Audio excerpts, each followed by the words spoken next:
চকলেটের সিরাপ তৈরি করে নিয়েছি অনেকগুলো চকলেট দিয়ে ফুচকার গায়ে মাখিয়ে নিচ্ছি।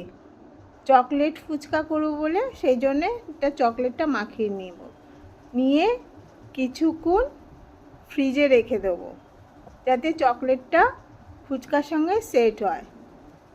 10-20 মিনিট রাখার পর এবার ভেতরে পুরটার জন্য বাদাম কুচিয়ে নিয়ে আর ওই চকলেট সসটা মাখিয়ে নিয়েছি।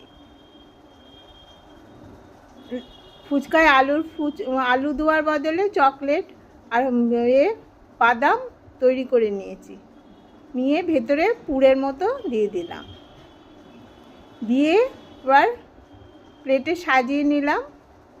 নিয়ে ওপর থেকে চকলেট সস ছড়িয়ে দেব। দেখুন চকলেট সসটা ছড়িয়ে দিলাম।